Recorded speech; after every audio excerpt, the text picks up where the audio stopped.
Vejamos o que diz o Salmo 90. Tu, que habitas sob a proteção do Altíssimo, que moras à sombra do Onipotente, disse ao Senhor: sois meu refúgio e minha cidadela, meu Deus, em quem eu confio. Para que possamos entender bem o que é essa categoria de repouso, é preciso analisar algumas palavras fundamentais desse trecho: onipotente, refúgio e cidadela. Onipotente significa poder realizar qualquer feito. O arcanjo Gabriel nos ensina uma verdade espiritual ao anunciar à Virgem Maria a gravidez de sua prima, a idosa Santa Isabel. Para Deus nada é impossível. Lucas 1, 37. O Pai Celestial criou todas as coisas e pode, quando bem entender, transformá-las ou destruí-las. Refúgio é o lugar para onde se foge a fim de escapar um perigo. Quando você tem Deus como refúgio, aquele a quem você procura quando a tempestade se forma ou a guerra acontece, não tem medo dos ataques do maligno. Cidadela é a fortaleza militar situada em algum lugar estratégico de uma cidade, com a finalidade de protegê-la. O inimigo titubeia diante de uma suntuosa cidadela, pois precisa ter muito poder de fogo e um exército gigantesco para fazê-la ruir. Agora ficou mais claro o significado do trecho do Salmo 90. Se a pessoa tem o hábito de se colocar todos os dias sob a proteção de Deus, pode permanecer na paz e ter serenidade para decidir as questões da vida.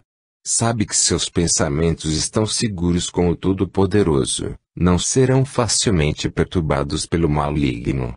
O Senhor é o local de repouso de sua alma, pois é como uma fortaleza intransponível a lhe oferecer refúgio em qualquer hipótese. Se você quer repouso para sua alma, precisa compreender que habitar não é a mesma coisa que visitar. Habitar significa morar.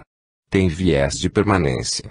O visitante, como vocês sabem, aparece de vez em quando. Os fiéis que vão à igreja ocasionalmente ou só fazem sua oração pessoal em alguns dias na semana não gozam desse repouso. Não cumprem os requisitos que a palavra de Deus impõe. Então, é fundamental que você esteja todos os dias, em espírito, mente e coração, com o Pai Celestial. Quando você habita sob a proteção do Altíssimo, como diz o Salmo, uma promessa divina se cumpre. Aos seus anjos ele mandou que te guardem em todos os teus caminhos.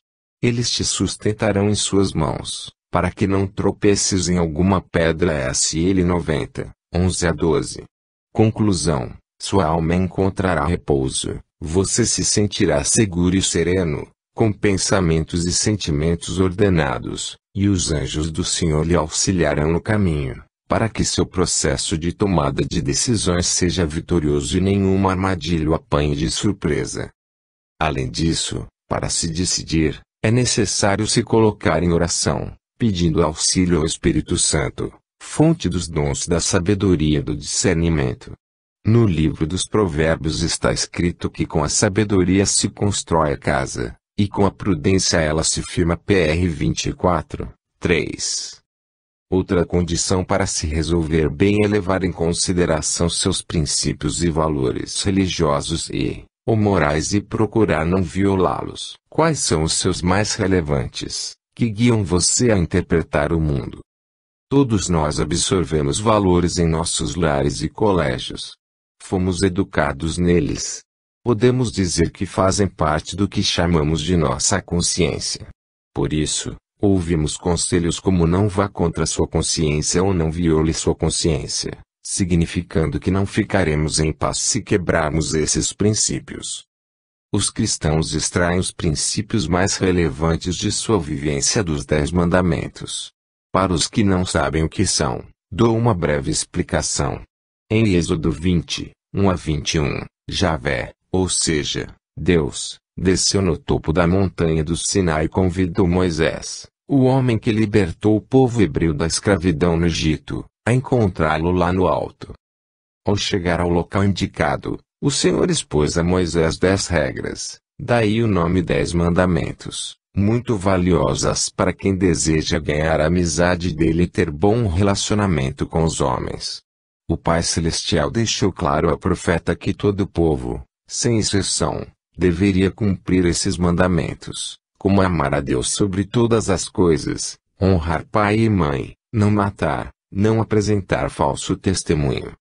Outro ponto fundamental para a tomada de decisão é a informação, aquilo que sabemos ou necessitamos saber sobre a situação diante de nós. Devemos colher o máximo possível de informações a respeito de tudo que envolve a resolução. Obviamente, às vezes não temos todos os dados necessários, mas ainda assim precisamos decidir. Nesse caso, é importante ter a consciência exata percepção daquilo que está faltando e lutar para obter mais informação enquanto tentamos adiar o máximo possível o prazo final para resolver. Também é essencial termos noção de quantas e quais pessoas serão afetadas pela decisão. Precisamos pensar no outro e nos colocarmos no lugar dele.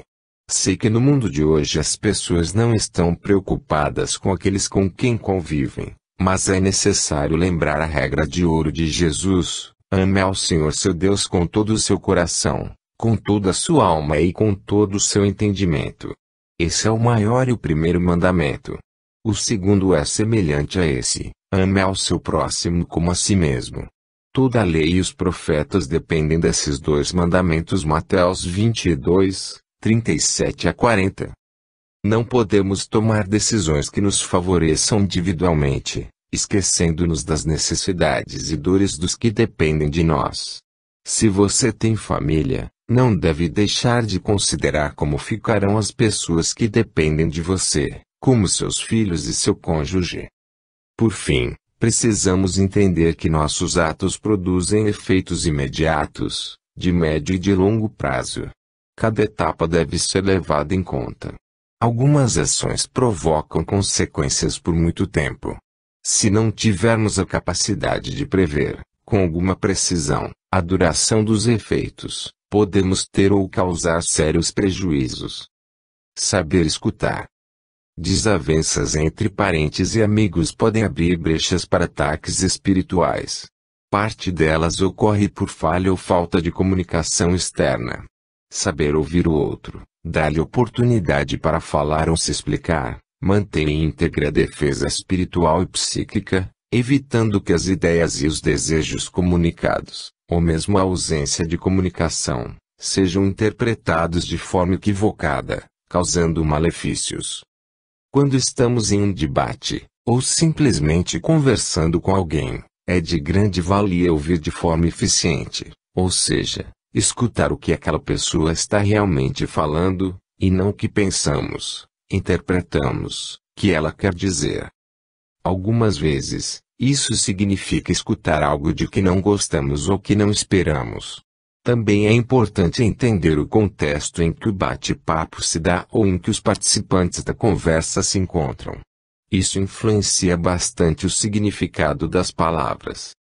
A diversidade de pensamento é essencial no desenvolvimento de uma sociedade, e deve haver respeito pelas ideias alheias.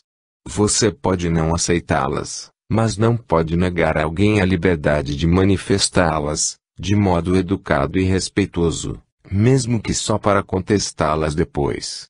Lembre que Jesus tinha ideias consideradas revolucionárias para os ouvidos dos mestres da lei e fariseus. Imagine se tivesse sido completamente censurado ou silenciado. Que tristeza seria para toda a humanidade. Outro ponto a se considerar é que não convém dar a resposta de imediato ou rebater de pronto qualquer argumento apresentado. Dar uma pausa, para uma respiração mais profunda, por exemplo, costuma ajudar nosso cérebro a focar melhor. Somos criaturas racionais e Deus espera que usemos nossa inteligência. Agir por impulso às vezes tem sua utilidade, como numa situação de vida ou morte que depende de sua velocidade de resposta, mas não deve ser a prática usual. Avaliar com cuidado o que nos é dito, ponderar antes de retrucar, costuma ser bastante proveitoso. Domínio da língua. Um instrumento bastante utilizado pelos espíritos malignos é a nossa língua. Sim, aquilo que você fala aos outros, mais um componente da comunicação externa, pode causar problemas duradouros. Isto é tão grave que o apóstolo Tiago usa todo o terceiro capítulo de sua carta para admoestar sua comunidade a refrear os excessos da língua. Veja sua avaliação sobre o potencial maléfico das palavras. A língua está entre os nossos membros e contamina todo o corpo, e sendo inflamada pelo inferno, incendeia o curso da nossa vida. TG 3, 6. Por sua vez, o livro dos Provérbios nos ensina que há quem use a língua como espada, mas a língua dos sábios produz cura. PR 12,18. Podemos ferir um número incontável de pessoas por meio das palavras que proferimos. Por vezes, fazemos isso sem querer. Pouco importa, a partir do momento em que sai da sua boca, a palavra não volta mais. Vai ao mundo e produz seus efeitos. Se foi mal formulada, explicar que não foi bem isso que você quis comunicar não vai remediar a situação. Aliás, ela pode permanecer por muitos e muitos anos. Já pensou sobre isso? Devemos medir nossas palavras e aprender o tempo adequado de expressá-las aos outros, para que não façamos surgir novos conflitos e, portanto, brechas nas defesas espirituais e psíquicas de nossa família, de nossa comunidade e de nosso ambiente de trabalho. O silêncio, exemplo de Maria. A Bíblia conta que, por ocasião do nascimento de Jesus, pastores receberam a visita de um anjo, que lhes revelou que o Messias acabara de chegar à terra. Ao final do anúncio, os pastores viram o ser angélico e se juntaram a uma multidão de anjos que cantavam e louvavam a Deus. Quando o grupo foi embora, rumo ao reino dos céus, os pastores decidiram ir até Belém e visitar o menino Deus. Na presença de Maria, José e Jesus, contaram a eles sobre o extraordinário encontro com as criaturas celestes e o que elas lhes haviam dito sobre o recém-nascido. Em vez de tecer comentários ou mesmo comemorar alegremente o fato de seu filho ser tão importante e especial para o mundo, Maria se calou. Segundo o Evangelho de Lucas, Maria, porém, conservava todos esses fatos e meditava sobre eles em seu coração. Os pastores voltaram, glorificando e louvando a Deus por tudo que haviam visto e ouvido, conforme o anjo lhes tinha anunciado. LC 2, 19-20. Maria preferia ouvir com atenção o que lhe diziam, analisar com calma as informações que lhe passavam e só falar o necessário. Mesmo sendo de poucas palavras, era acolhedora. Seu silêncio não era praticado de forma a ignorar o outro. Ela não era uma mulher mal educada nem mal-humorada. Muito pelo contrário, passava a confiança e ouvia a pessoa devotando-lhe toda a sua atenção. Dava importância a cada um que viesse estar com ela. Isso explica, em parte, a felicidade dos pastores recebidos por Maria e José. A sabedoria popular destaca que nascemos com duas orelhas e uma boca, isto é, devemos ouvir muito mais do que falar. Maria tinha essa consciência. Sabia que ser prudente em qualquer sociedade, em qualquer tempo, é fundamental para se evitar conflitos e ataques. Trata-se de colocar em prática o ensinamento dado por Jesus ao enviar em missão seus discípulos. Eis que eu envio vocês como ovelhas no meio de lobos. Portanto, sejam prudentes como as serpentes e simples como as pombas. Mateus 10, 16. Como bons judeus, Jesus e Maria conheciam e colocavam em prática a instrução dos provérbios: quem vigia a própria boca conserva a vida, quem solta a língua caminha para a ruína. PR 13, 3. Assim, alguns assuntos não devem ser tratados fora do núcleo familiar em que você vive. A saúde financeira do casal, por exemplo. Fazer alarde da riqueza ou lamentar o fracasso financeiro em público são atitudes que abrem brecha para ataques do maligno. Infelizmente, quando nos gabamos, atraímos inveja e rancor daqueles que desejam nossa derrota e, ao mostrarmos nossa desgraça, muitos que não gostam de nós aproveitam nossa fraqueza para nos prejudicar ainda mais.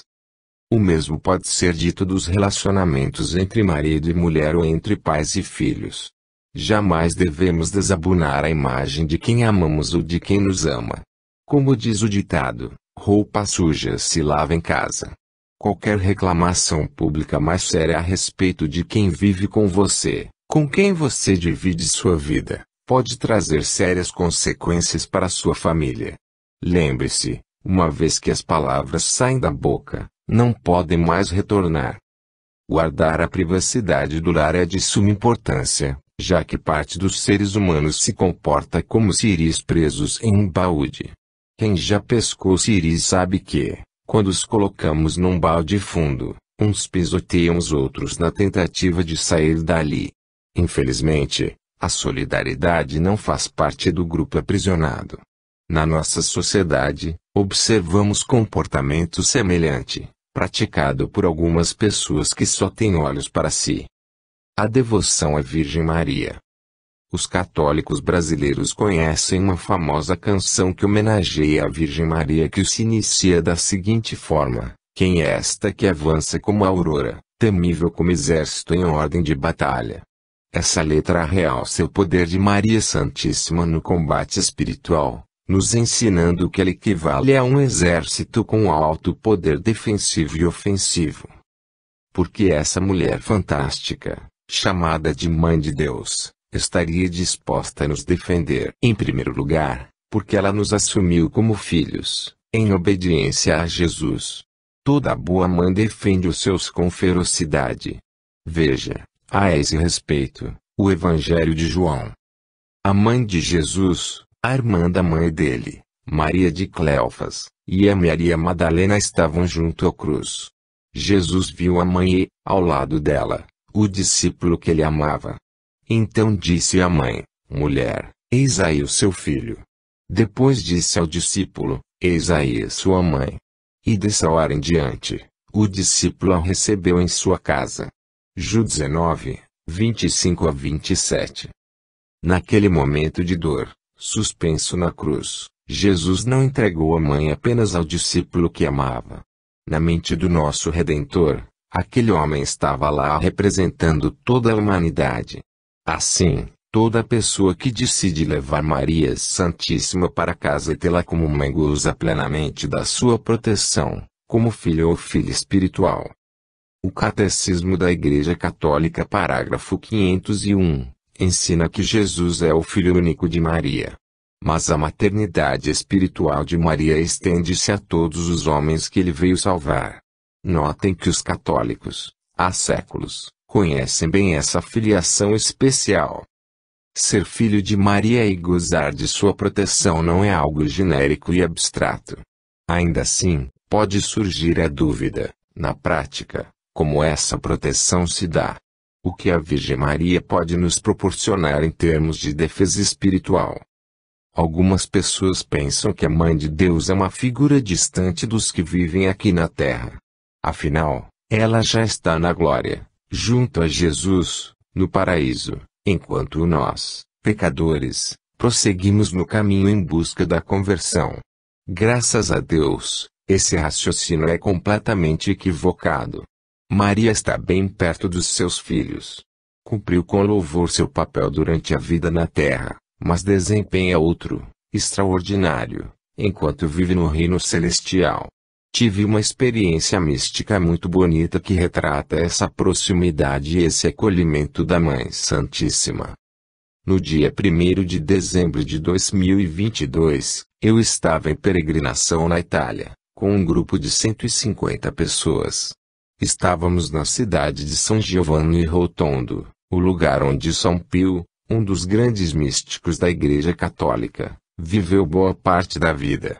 Lá, pode-se visitar a igrejinha onde ele celebrava as missas, o confessionário onde atendia o povo e a cela onde dormia no convento, ver seus poucos pertences e, o mais importante, ver seu corpo, que está incorruptível até hoje, sendo que ele faleceu em 23 de setembro de 1968. Naquela manhã, após a Santa Missa, o grupo foi até o convento onde o santo viveu para conhecer o lugar, bem como rezar diante de seu corpo intacto. Eu havia marcado de encontrá-los no bosque, que fica atrás do santuário do local, para fazer a via sacra a partir das 11h30. Eu me preparava para sair do hotel, colocando o cachecol diante da porta, quando duas recepcionistas italianas me chamaram. O senhor não pode sair desse jeito. Já está chovendo e a previsão é que, dentro de alguns minutos, teremos uma tempestade com raios. Pelo menos leve um bom guarda-chuva. Nossa! Será que vai ser tão forte assim?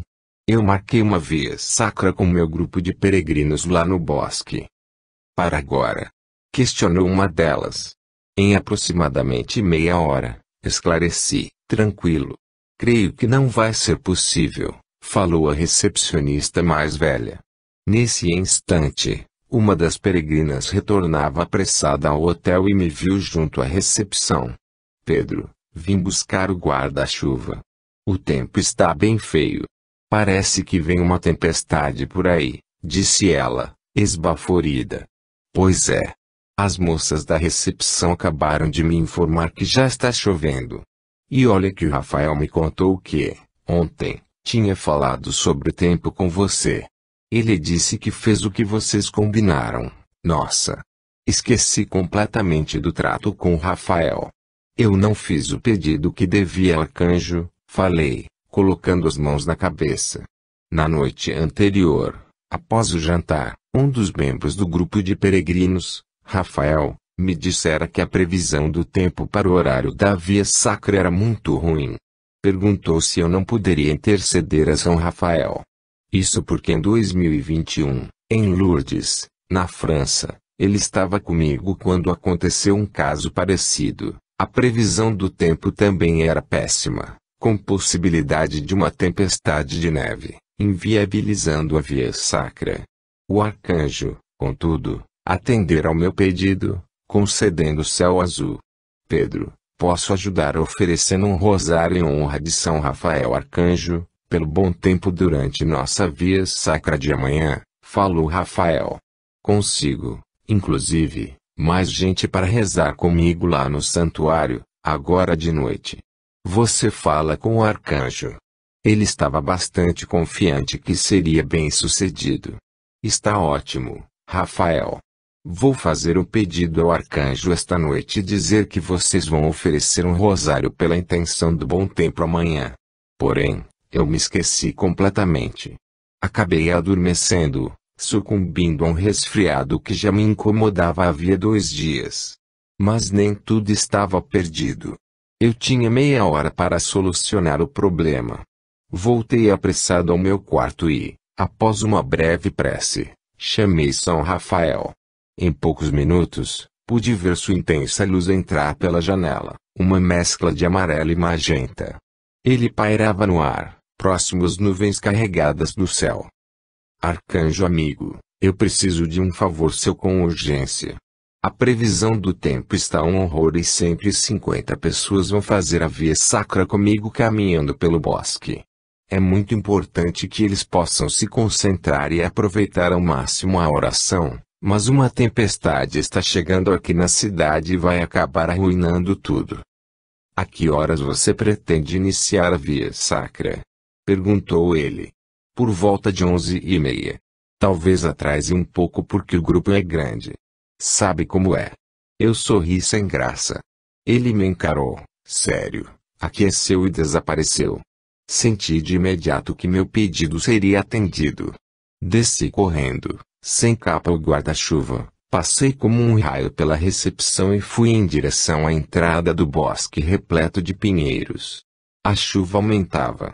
Quando me encontrei com o grupo, numa praça na frente da escadaria que leva ao bosque, olhei para o céu e percebi que as nuvens acima de nós começavam a se dissipar lentamente.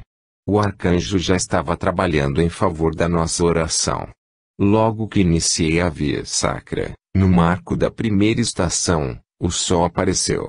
Ainda podíamos ver muitas nuvens carregadas, mas estávamos sob uma espécie de clareira, que permitia que observássemos o céu e o sol. O astro-rei se apagou e virou uma hóstia que começou a girar no firmamento. As pessoas ficaram encantadas. O seguir, o sol virou a lua, com crateras nítidas. O arcanjo Rafael se fez visível aos olhos de boa parte do grupo, no céu. Lançou sobre as pessoas sua bênção, na forma de bolas de luz rosa amareladas que grudaram em nossa cabeça. Pedro, avise ao grupo que, no caminho de vocês, a rainha estará presente. São Rafael me comunicou telepaticamente. Por um breve momento, fiquei em dúvida, o que isso significava exatamente. Era óbvio que a Virgem Maria estaria sempre presente no caminho de todos os que clamam por seu auxílio. Então, o arcanjo deveria estar se referindo à presença de Maria Santíssima durante a Via Sacra. Será que aquelas pessoas teriam a graça de ver a mãe de Jesus com os próprios olhos? Enquanto caminhava com o povo rumo a outra estação, me comuniquei mentalmente com meu anjo da guarda. Eu queria muito que minha Mãe Santíssima me aparecesse hoje vestida de sol. Acho que ela fica imponente, demonstrando todo o poder dela, como a mulher do Apocalipse, que pisa na cabeça da serpente. Eu me sinto mais protegido e inspirado quando isso acontece. Eu me referi à passagem do livro do Apocalipse, onde está escrito: apareceu no céu um grande sinal, uma mulher vestida com o sol, tendo a lua debaixo dos pés, e sobre a cabeça uma coroa de 12 estrelas AP 12. Em cada via sacra que fiz, sempre contei com a presença de Maria. Sabia que aquele dia não seria diferente. Em algum momento, ela surgiria para mim. Maria Santíssima já me havia aparecido algumas vezes vestida de sol, com sua coroa de 12 estrelas na cabeça, descalça e segurando um rosário de ouro nas mãos. Naquela manhã, gostaria de vê-la dessa forma. Faça seu pedido à rainha, disse São Rafael, referindo-se ao meu desejo de vê-la como a senhora do Apocalipse. Arcanjo amigo, sei que ela virá e poderei vê-la. Mas será que ela vai mesmo aparecer para o grupo? Voltei meu rosto para o alto, tentando ver se Maria estava por perto. Até aquele momento, não a vira. O arcanjo nada respondeu. O sol ficou para trás, encoberto pelos altos pinheiros do bosque.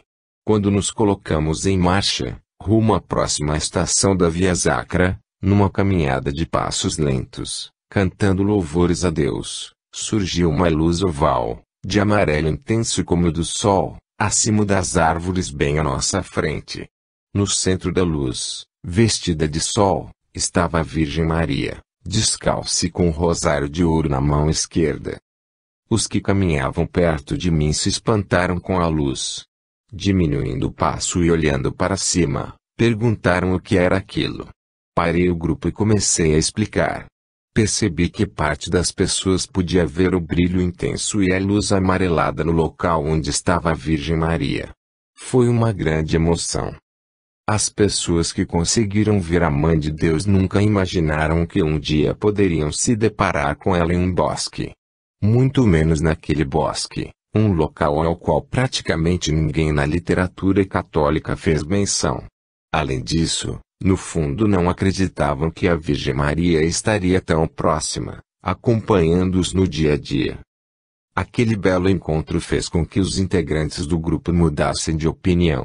Para eles, Maria não era mais uma figura distante.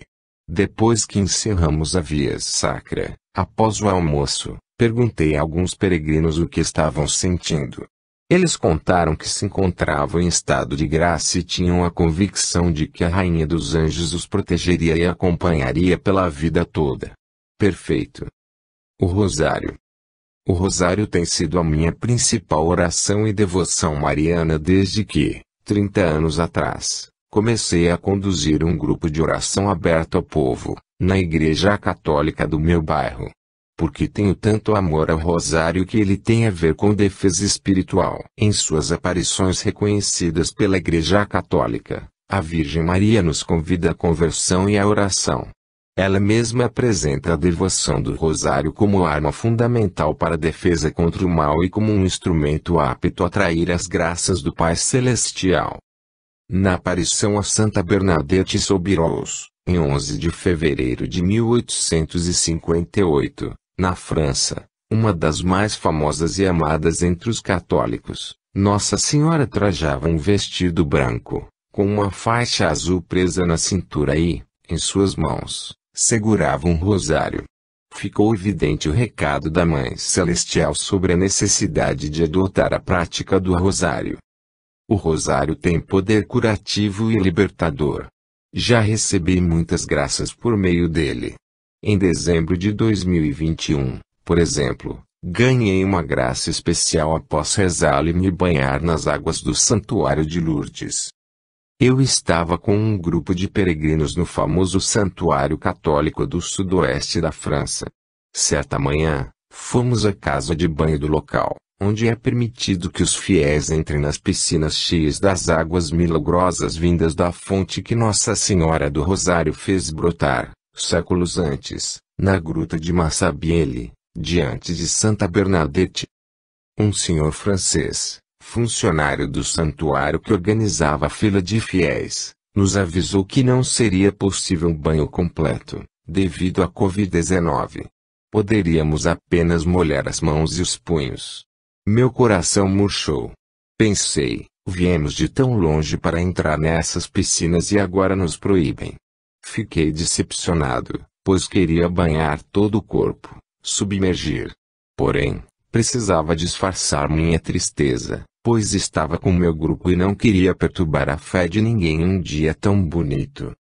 O senhor francês me pediu que eu conduzisse um rosário para o povo que também aguardava a vez, juntamente com o padre André Luiz Rodrigues, mais conhecido como Padre André Maravilha, professor de teologia da Pontifícia Universidade Católica do Rio de Janeiro. Ao fim da oração, quando entrei no recinto do banho, me deparei com uma freira francesa muito simpática. Ela segurava uma grande jarra prateada com a água de Lourdes. A piscina, entretanto, estava mesmo vazia. A religiosa me informou que eu deveria estender as mãos. Tirei o casaco e disse a ela que queria que molhasse os meus braços e a cabeça também. Ela riu e, para minha surpresa, concordou. Falou que, antes de receber a água, eu deveria fazer meus pedidos a Nossa Senhora e rezar juntamente com ela. Pedi intercessão da Mãe Santíssima para que eu não tivesse mais cálculo renal. Desde a juventude, eu tivera vários problemas por causa disso. Internação, sangramento pela urina e dores horríveis me atormentavam havia um bom tempo. Sinceramente, já estava conformado com a minha situação e, de acordo com meu último exame renal, sabia que em algum momento precisaria lidar com as 3 pedras enormes, 2 no rim esquerdo e uma no direito. A recomendação do urologista era fazer uma cirurgia, mas eu nunca acatara, apesar de saber do risco de ter que me submeter a uma operação de emergência caso as pedras começassem a se movimentar nos meus rins. Naquela manhã em Lourdes, veio com força em minha mente a ideia de que eu precisava pedir aquela graça de cura à Virgem Maria. Era a chance de me livrar do problema sem ter que passar por uma cirurgia ou algum sofrimento maior. Como meu anjo da guarda não estava ali presente, acredito que o pedido tenha sido inspirado pelo Espírito Santo. Meses depois, no Rio de Janeiro, fiz uma ressonância magnética nos rins. Quando as imagens começaram a aparecer na tela do computador da médica, perguntei: Doutora, o que a senhora acha dessas pedras nos rins? Preciso de intervenção cirúrgica. Você tem pedras nos rins? Perguntou ela, intrigada. Sim. Elas são enormes. Não estão aparecendo. Ai. Estiquei o pescoço e estreitei os olhos para tentar ver melhor. Seus rins estão em perfeito estado, não há qualquer vestígio de pedras. Olha aqui, disse ela, virando a tela para que eu pudesse checar. Meu Deus! Não há mais nada, pensei com enorme alegria. Não havia uma explicação humana para o ocorrido. Em nenhum momento eu tinha expelido aquelas pedras, até porque eram grandes demais para saírem naturalmente.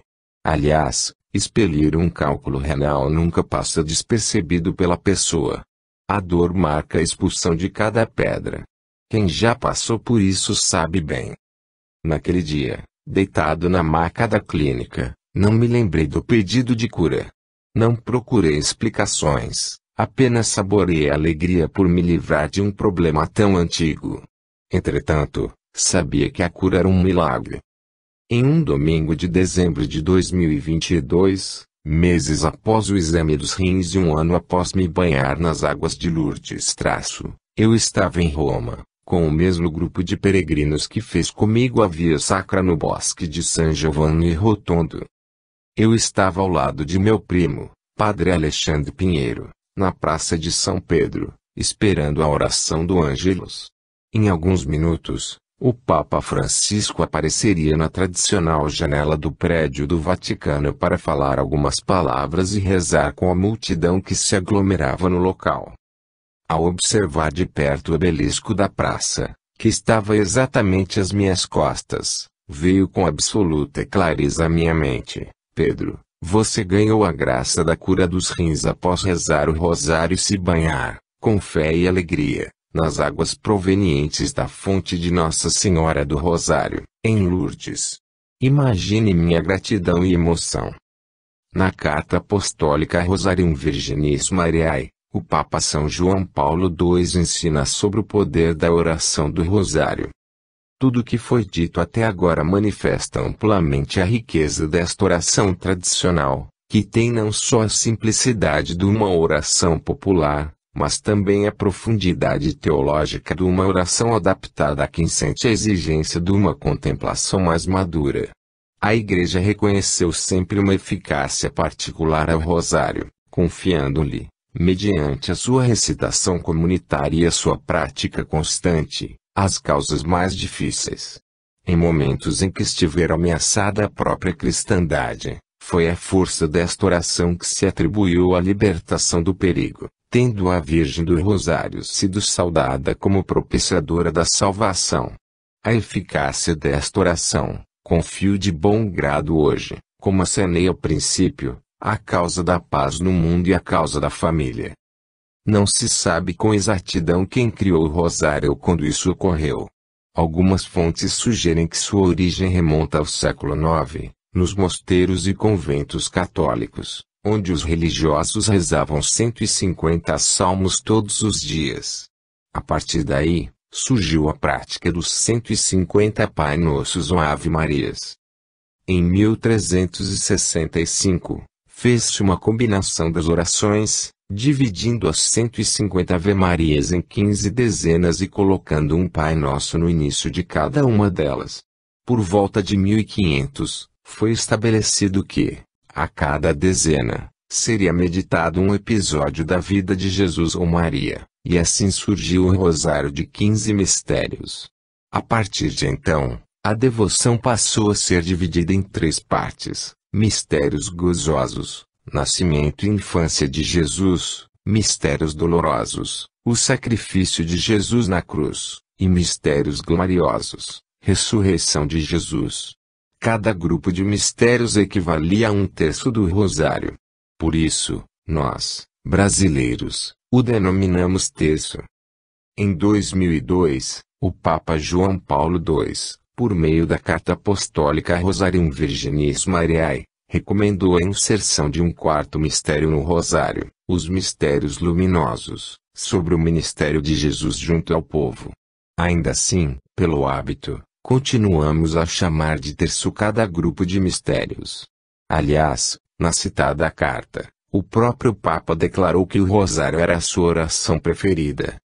Em todas as 4 partes do rosário, há a mesma estrutura de oração. Inicia-se com o credo, um Pai Nosso em honra à Santíssima Trindade, o Ângelus e, finalmente, se ingressa nos mistérios. Ao fim de cada grupo de 5 mistérios, reza-se a Salve Rainha. O rosário é uma oração bastante simples e, ao mesmo tempo, muito poderosa. A Virgem Maria, em sua famosa aparição em Fátima, Portugal, no século XX, se apresentou aos pastorinhos videntes como a Senhora do Rosário. Como narrou a irmã Lúcia, uma das videntes, em suas memórias, Nossa Senhora lhes ensinou que era fundamental recitar o rosário todos os dias para obter a paz no mundo e o fim da guerra, no caso, a Primeira Guerra Mundial. De fato, além de não ter atingido Portugal, A guerra acabou pouco depois. Essa mensagem é bastante atual. Quantos necessitam de paz em seus lares e desejam o fim de incontáveis guerras que enfrentam juntamente com suas famílias? Para atingir esse objetivo, rezar um terço por dia já seria um bom começo. Será que essa prática espiritual exige muito esforço? Os que não estão acostumados a cultivar sua espiritualidade diariamente pensam que adotar essa arma espiritual toma muito tempo. Imagine, rezar 4 terços por dia. Um bom número de pessoas tem esse hábito, mas aconselho que você comece com 1 terço por dia. Isso significa aproximadamente 15 a 20 minutos dedicados ao rosário. Depois você pode ir acrescentando. O benefício da proteção sobre você e sua casa vale cada minuto. São Domingos, Beato Alain de La Roche e o Rosário. Em 1214, na cidade francesa de Toulouse, São Domingos de Gusmão passava por momentos difíceis e, em penitência, estava em jejum. Havia 3 dias e 3 noites que o frade não comia nada. Enquanto estava em oração, Nossa Senhora apareceu e lhe perguntou se sabia qual era a arma que a Santíssima Trindade tinha para reformar o mundo. São Domingos respondeu que, depois de Jesus, a Virgem Maria era o grande instrumento da salvação humana. Nossa Senhora então disse que, se quisesse realmente ganhar corações para Deus, deveria rezar o saltério dela. Ela se referia ao Santo Rosário. Após a aparição mariana, São Domingos foi à Catedral de Toulouse para falar com os fiéis. Assim que entrou, os sinos da igreja se puseram a tocar sem qualquer intervenção humana. Quando ele começou a pregar, teve início uma forte ventania, acompanhada por um tremor de terra. O sol sumiu atrás das nuvens e o céu foi cortado por raios. Uma imagem de Nossa Senhora que estava no interior da igreja levantou 3 vezes os braços pedindo justiça a Deus para aqueles que não recorressem a Ele ou não se arrependessem de seus pecados. Imediatamente, São Domingos interrompeu a pregação e começou a recitar o rosário com os que estavam presentes. A tormenta cessou. O frade pôde, então, prosseguir com seu sermão ao povo. A notícia do evento sobrenatural correu e os habitantes de Toulouse adotaram a devoção do Santo Rosário. São Domingos não era um homem qualquer. Espanhol dotado de grande inteligência, disciplina e força de vontade, foi o fundador da Ordem dos Pregadores, cujos membros são conhecidos hoje como frades dominicanos. Uma pessoa muito instruída e capaz que tinha por principal devoção a oração do Rosário. Por falar nos frades dominicanos, muitos anos depois um dos membros da Ordem de São Domingos, o Beato Alain de La Roche, ou Alanus de Rupi, nascido na França em 1428, também recebeu a visita de Nossa Senhora. Durante uma de suas aparições ao homem, a Virgem Maria fez 15 promessas, válidas para todos os que rezassem o rosário com devoção. 1. Todos os que rezarem o rosário com constância receberão graças especiais. 2. Os que rezarem devotamente o rosário terão a proteção especial de Nossa Senhora e grandes graças. 3. Os devotos do rosário serão dotados de uma armadura poderosa contra o inferno, pois conseguirão destruir o vício, o pecado e as heresias. 4. O rosário fará florescer as virtudes e as boas obras, obtendo abundante misericórdia divina para as almas, elevando o devoto ao desejo dos bens celestes e eternos. 5. Quem confiar na Virgem Maria, por meio da oração do rosário, jamais perecerá. 6. Todo aquele que rezar devotamente o rosário não será atingido por desgraças. Se for pecador, se converterá. Se for justo, crescerá em graças e se tornará digno da vida eterna. 7. Os verdadeiros devotos do rosário não morrerão sem receber os sacramentos da Igreja Católica. 8. Todos aqueles que rezarem com fidelidade o rosário terão, durante a vida e no instante da morte, a plenitude das graças e participarão dos méritos dos bem-aventurados. 9. Os devotos do rosário que forem para o purgatório serão prontamente libertados pela Virgem Maria. 10. Os devotos do rosário terão grande glória no céu. 11. Tudo que os fiéis devotos pedirem por meio do rosário lhes será concedido. 12. Nossa Senhora promete aos missionários do rosário auxílio em todas as suas necessidades. 13. Para todos os devotos do rosário, Nossa Senhora conseguiu de Jesus a intercessão de toda a corte celeste na vida e na morte. 14. Todos os que rezam o rosário são considerados filhos de Maria Santíssima e irmãos de Jesus. 15. A devoção ao rosário é grande sinal de predestinação, salvação. Portanto, vemos que o rosário é uma arma poderosíssima no combate espiritual. Conforme as promessas acima, quem tem essa devoção e a exercita diariamente com fidelidade possui uma armadura contra os ataques do maligno, além de receber proteção especial da Virgem Maria. As 5 pedrinhas de Medjugorje. Medjugorje é uma vila do município de Sitluk, no sul da Bósnia e Herzegovina, na região dos Balcãs. Lá, desde 24 de junho de 1981, a Rainha da Paz, um dos títulos dados à Virgem Maria, aparece um grupo de 6 videntes que, à época, eram apenas crianças. Por intermédio deles, a Mãe de Deus dá mensagens mensais ao povo até os dias de hoje. Ao longo dos meus anos como missionário, algumas pessoas me perguntaram se a Igreja Católica reconhecia as aparições de Nossa Senhora em Medjugorje. A resposta que sempre dei foi: ainda não, pois não pode haver reconhecimento oficial para as aparições que ainda estão em curso. Para ganhar, digamos assim, uma certificação do Vaticano, as aparições marianas de Medjugorje precisam cessar primeiro. Seja como for, conhecemos a árvore pelos seus frutos. Faz muitos anos, Medjugorje atrai um enorme número de peregrinos. Há inúmeros testemunhos de curas e milagres que aconteceram por lá, por meio da intercessão da Rainha da Paz. Isso tudo sem contar o mais importante, a verdadeira conversão de inúmeras pessoas, de todas as partes do mundo, devido às mensagens dadas pela Virgem Maria através dos videntes. Frei Joso Zolko, um frade franciscano que estava na igreja de São Tiago, em Medjugorje, desde o início das aparições da Rainha da Paz, observou que as mensagens dadas pelos videntes continham 5 ferramentas aptas a nos ajudar na nossa conversão, a nos defender dos ataques do maligno e a abrir nossa vida às graças de Deus.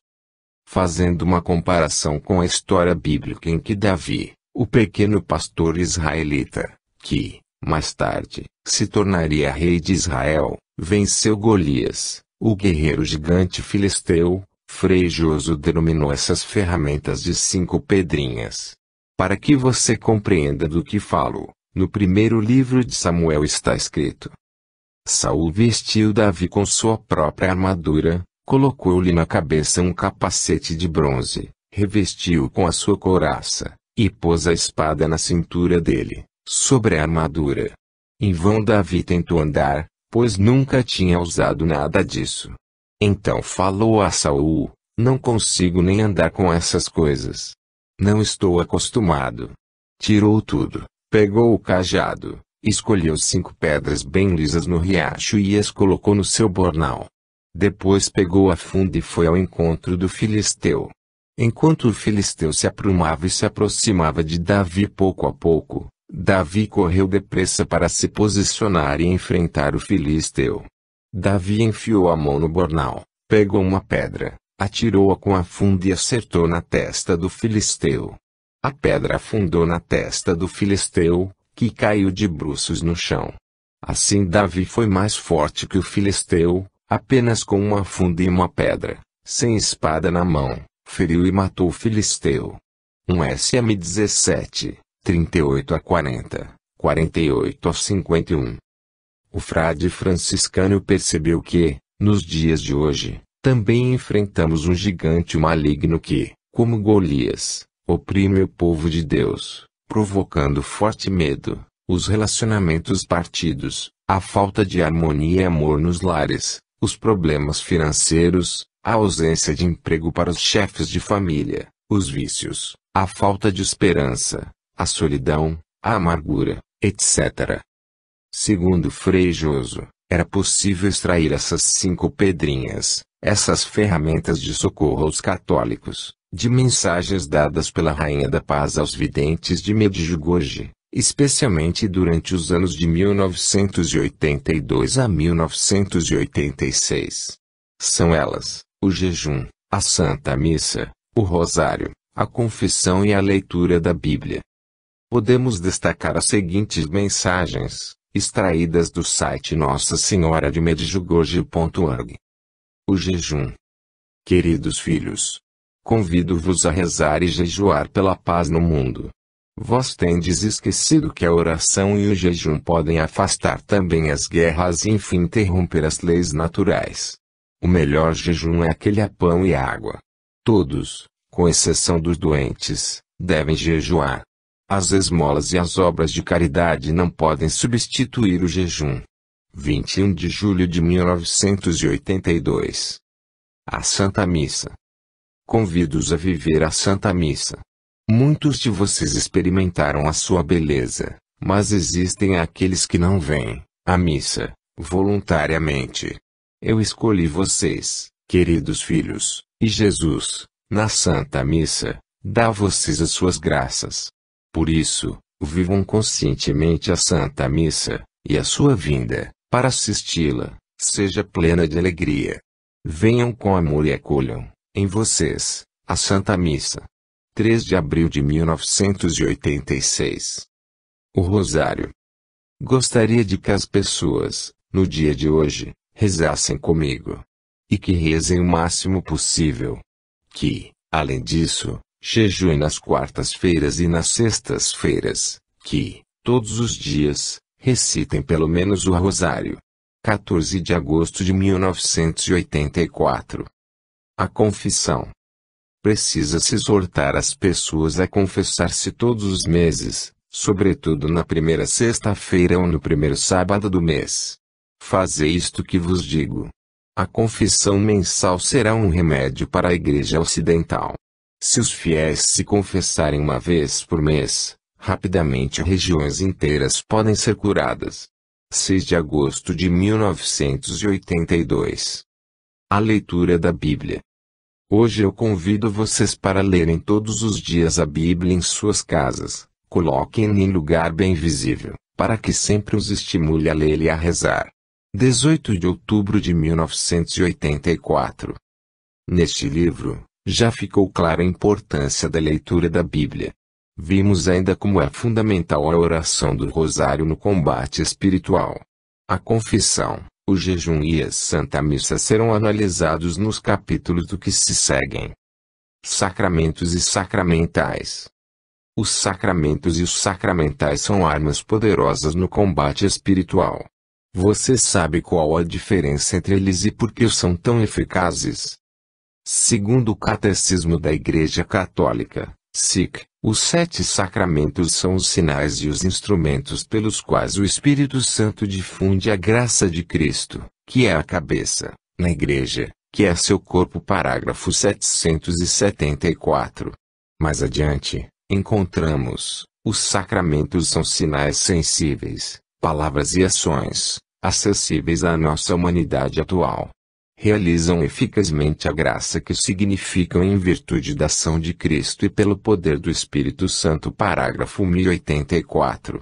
Através deles, recebemos as graças e somos protegidos pelo poder de Deus. Para aqueles que não conhecem o tema, os 7 sacramentos são: batismo, confirmação, também chamada de crisma, Eucaristia, penitência, ou confissão, unção dos enfermos, ordem e matrimônio. Já os sacramentais são sinais sagrados pelos quais, a imitação dos sacramentos, são significados e efeitos principalmente espirituais, obtidos pela impetração da Igreja SIC, parágrafo 1667. Trata-se de objetos bentos e utilizados para a purificação ou proteção do fiel, de sua família e seu lar. E o catecismo continua: entre os sacramentais, figuram em primeiro lugar as bênçãos, de pessoas, da mesa, de objetos e lugares. Toda a bênção é louvor de Deus e pedido para obter seus dons. Certas bênçãos têm um alcance duradouro, têm por efeito consagrar pessoas a Deus e reservar para o uso litúrgico objetos e lugares. Parágrafo 1671, 1672. Podemos citar a água benta, as velas votivas, as medalhas, como a famosa medalha milagrosa de Nossa Senhora das Graças, os escapulários e o óleo e os sal bentos. Enfim, são objetos religiosos que, marcados pela bênção sacerdotal, devem ser usados com fé, para a defesa espiritual e psíquica de quem os possui. Batismo. O batismo é o fundamento de toda a vida cristã, que dá acesso a todos os demais sacramentos. Batizar, baptizem, em grego, significa mergulhar, imergir. Por isso, na cerimônia de batizado de uma criança ou adulto, o sacerdote joga água em sua cabeça, sobre a pia batismal. Ao recebermos esse sacramento, somos purificados dos pecados e renascemos da água e do Espírito Santo. Segundo o parágrafo 1265 do Catecismo, pelo batismo somos uma nova criatura, um filho adotivo de Deus, participante da natureza divina e templo do Espírito Santo. Ele faz de nós membros do corpo de Cristo. O batismo é tão importante que o próprio Jesus se submeteu a ele. Jesus foi da Galileia para o Rio Jordão, a fim de se encontrar com João Batista, e ser batizado por ele. Mas João procurava impedi-lo, dizendo: sou eu que devo ser batizado por ti, e tu vens a mim? Jesus, porém, lhe respondeu: por enquanto deixe como está. Porque devemos cumprir toda a justiça. E João concordou. Depois de ser batizado, Jesus logo saiu da água. Então o céu se abriu, e Jesus viu o Espírito de Deus, descendo como pombo e pousando sobre ele. E do céu veio uma voz, dizendo: este é o meu Filho amado, que muito me agrada. Mateus 3, 13 a 17. Todas as vezes que estive em uma cerimônia de batismo, pude observar a presença do anjo da guarda da criança ou do adulto que estava sendo batizado. Eles se posicionam ao lado dos protegidos do início ao fim. No momento em que se faz o pequeno exorcismo, quando pais e padrinhos renunciam a Satanás em nome da criança, o ser angélico lança sobre o seu protegido uma luz intensa. O mesmo acontece quando o sacerdote joga água abençoada, dizendo as palavras sacramentais. No começo do meu ministério de oração, quando eu ainda era bem jovem, um senhor me procurou ao final do terço que eu acabara de recitar com o povo, na igreja de Santa Mônica, no Rio de Janeiro. Ele usava um elegante terno preto e uma gravata e iniciou a conversa após aguardar pacientemente a vez para falar comigo. Pedro, venho aqui rezar com você já há um tempo. Nunca fui de oração, mas algo nesse terço me fez muito bem. Obrigado por rezar conosco. Fico muito feliz em saber. A ideia, inclusive, é que as pessoas peguem o hábito de rezar o terço em casa todos os dias, não só aqui, uma vez por semana, quando estão comigo. Naquela época, a reunião de oração baseada no terço, conduzida por mim na nave central da igreja, recebia cerca de 400 pessoas e acontecia uma vez por semana. O Senhor prosseguiu. Em alguns dias consigo rezar o terço sozinho, em casa, mas ainda tenho dificuldade. Com você e todas essas pessoas aqui na igreja, é muito mais fácil. Aos poucos, vou progredindo. Mas gostaria de perguntar algo. Não tem a ver diretamente com o terço. Tudo bem. O que é? Em uma das reuniões do terço este ano, você falou da importância dos sacramentos. Insistiu muito, dizendo que, para o nosso bem, precisamos recebê-los o maior número de vezes possível. Em especial, tratou da confissão e da Eucaristia. Sim. Volta e meia entro nessa questão aqui no grupo de oração. Pois é, eu nunca recebi nenhum deles. Você nunca se confessou